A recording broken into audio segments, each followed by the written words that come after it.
friends, Amanda here. Welcome back to Handmade Now Hallmark. Today I've got this fun flat shaker card featuring some new products from the STAMPtember release from Simon Says Stamp. I hope you enjoy. Let's get into it. First thing I wanted to do is I wanted to get all of my ink blending done first.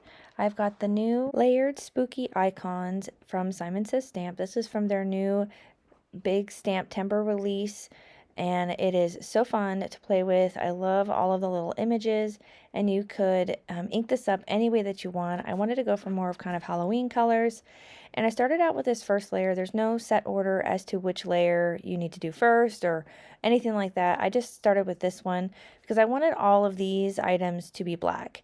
Now, this would probably work out a lot better if you had the like mini blending brushes like this one here. This is the only one that I have, and I use it for my black.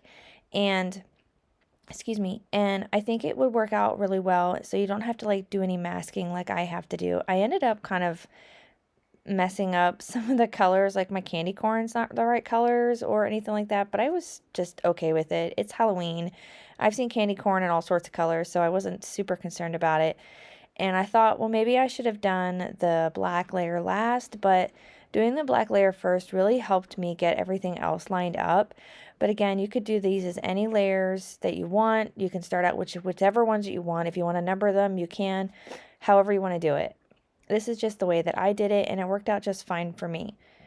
Now, I started out with black soot, and then I went in with carved pumpkin for my orange, and now I'm going in with twisted citron for my greens. And I ink blended a few green spots, and then I wanted to go in with some purple. So I apologize if my head gets in the way because I realized I inked up one of the candy corn spots, and then this is where I decided I needed to do some masking. Now again, if you had some small ink blending brushes, you know, either those, I think they have some out that you can pop on the end of your finger, or they have like the small ones that Simon has, would work out 10 times better. However, I did make this work in the end, and I love how it turned out. So you can do it with masking off things and inking. It just takes a little bit longer, and it's a little bit more time consuming, but in the end, it is definitely worth it. So I do apologize if my head does get in the way at any point. I was just trying to mask off certain areas and color them with these inks. So going through with my purples, I wanted to add a few more purple elements here, especially on the lollipops. I wanted them to have all of the colors minus the white. I brought in some vintage photo for the lollipop sticks. Again, if you wanted to simplify it, you could just color them all the same color, but I really wanted my skulls to be white and some of the candy corn elements to be white like they should. So I did start out with some slate gray cardstock from Simon so that the elements for the skulls would show up really bright. Excuse me. And I felt like the gray worked out really nicely. I think it was a nice option other than black or white. I think it works out nicely. And I'm just using some unicorn pigment ink from Hero Arts. This is my favorite white pigment ink, and I think it worked out great here. As you can see, once I peeled that I forgot one more layer. I forgot the tops of my candy corn. So I covered them up earlier, and then I forgot to take it back off so that I could ink those up with some yellow. This is just some scattered straw, just to bring in that yellow for those candy corns. You can't really tell, and again, I probably messed up the candy corn, but it doesn't matter. I'm not too concerned about it. It's just a background for our shaker card. Once I was happy with that, I wanted to kind of make it a little bit more moody, a little bit more kind of spooky for Halloween. So I'm going to clean off my mat here, and I'm going to take that black soot and I'm going to ink around the edges of this panel. And it's going to really kind of tone it down a little bit and make it a little bit more moody for Halloween, and that's really what I was looking for, and I think it turned out great. I love this style, and I'm really having a lot of fun creating these Halloween cards. I have created more Halloween cards than I have fall cards, which is completely unusual for me, but I do have some fall cards waiting in the wings. I've got a few more of the new items from the STAMPtember release that I want to use, and I'm sure there'll be more fall products coming out with some other companies here soon as well. So I hope you stick around for more Halloween cards because I do have a few more ideas coming your way as well. Next, I wanted to add a little bit of splatter in the background, again, just to make it fun. It's Halloween, you can get away with it. I just took some of the regular Distress ink in Black Soot, and I sprayed it with some shimmer spray, and I'm just splattering the background, just again, give it some interest and fun. Next, I wanted to get my card base ready. While that was drying, I have a top folding A2 size card base cut out of some black cardstock, and I just put in another panel of that same slate gray on the inside, so I had a place to put my greeting. I have the Itty Bitty Boos stamp set from My Favorite Things.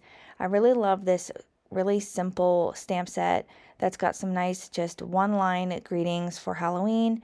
And the idea I had is for the outside of the card, I'm going to use that nice big die that says, "Witch Please," and then on the inside, it's going to say, "You're fantastic, happy Halloween." I felt like those really went well together, and I think this would be fun for a friend that would get a nice kick out of the kind of funny pun that goes with it. So, going to get that all cleaned up, and then we're going to go ahead and build our shaker before we do our greeting. I'm just taking some packaging from a recent Simon Says order. I think this is actually the packaging that the stencil set came in, because I store everything separately because these always end up kind of falling apart in storage. So I just kind of keep a hold of them for flat shakers, and I haven't done a flat shaker for quite a while. So I felt like this background really could lend itself to a flat shaker. So I just took that plastic sheet and I'm going to cut a piece of it apart here so that I can create my shaker. Now, I probably should have used a nice bigger piece, kind of looked through my stash of plastic packaging to see if I had a bigger piece, but I was being impatient and I just found this one and it just barely fit.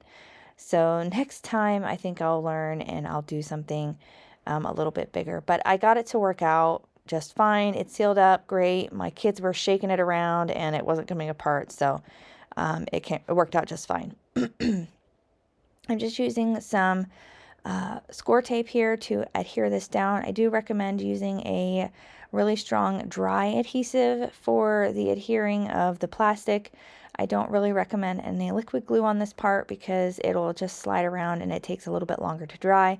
So a tape runner or any kind of double-sided adhesive will work out great. And I'm just going around and I'm kind of building the pocket for the shaker elements. These are really nice shakers because you can add glitter or anything that's really fine. You won't have to worry about it leaking out like the traditional shakers that are kind of popped up. You have the chance of those kind of elements kind of leaking out if you decide to use those. I really like these because they're really simple. They help you kind of use up some of this plastic, and they're a lot nicer to ship as well. Once I had all three sides adhered down, I left the last side open so we could fill it with all of our little shaker elements. These are a variety. I think some of them are from Pretty Pink Posh. I think some are from Simon, Doris, Trinity Stamps, everything. I just have them stored in these little containers. I think I get these from Michael's. And I just went through and found the ones that I really liked. These silver stars are from Doris, and these kind of really fine stars, I'm not 100% sure where they're from, but I'll try to find something that's similar. I really felt like this was a nice mix. I didn't want to go too crazy. Sometimes I fill them up too much and then they just don't close right, but I felt like this was a nice mix and it really complemented the background and the Halloween theme of my card. Now I'm going to add that last piece of double-sided adhesive and we're going to close up our little shaker pouch, and you can see that it is all nice and sealed and we have a fun edge-to-edge shaker here. I just love these. They're so fun, and I think these are really nice for like teenagers and things. I know they probably wouldn't get a kick out of like an interactive card or one with funny animals or anything like that, but I think they would still get enjoyment out of a shaker card like this, especially one that's a little bit more kind of, I don't want to say this is more on the adult side, but it's still fun for Halloween, but I feel like this would be a nice card for a teenager. Once I get that adhered down, I'm going to work on my greeting, and this is the new Witch Please from CZ Designs and Simon Says Stamp for their new Stamptember release. It comes with a shadow and the fine line greeting itself, and I'm going to stack up the shadows die cuts together to create some dimension. I normally do it with the actual letter itself, but I decided this time that I wanted to do it with the shadow. It just worked out a little bit nicer. I cut the shadow portion out of some black cardstock and the actual grading itself out of some purple glitter cardstock. I do believe this is Simon's purple glitter cardstock. It was a piece that I found in my stash bucket or my scrap bin. I'm trying to use up as many scraps as I can, just because I don't want to have to purchase more paper if I've got enough scraps for these smaller kind of die cut elements. Once I get that part adhered, I'm going to attach the little tittle for the top of the eye. I think that's what it's called. I've always been told that's what it's called. So I'm going to get that adhered down as well. Use some of this Tombow Mono Multi-Glue. I'm sorry, this is Multimedia Matte. And we're going to attach this down with some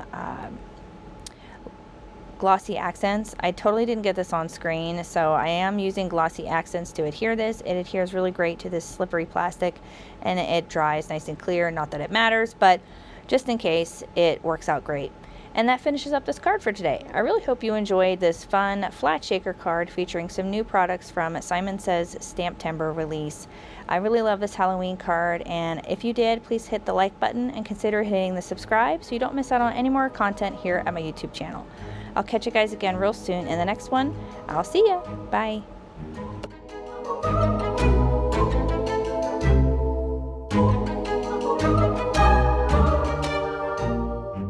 On screen, I've got a few videos that I think you'll enjoy. Consider hitting the subscribe button so you don't miss out on any more videos at my YouTube channel.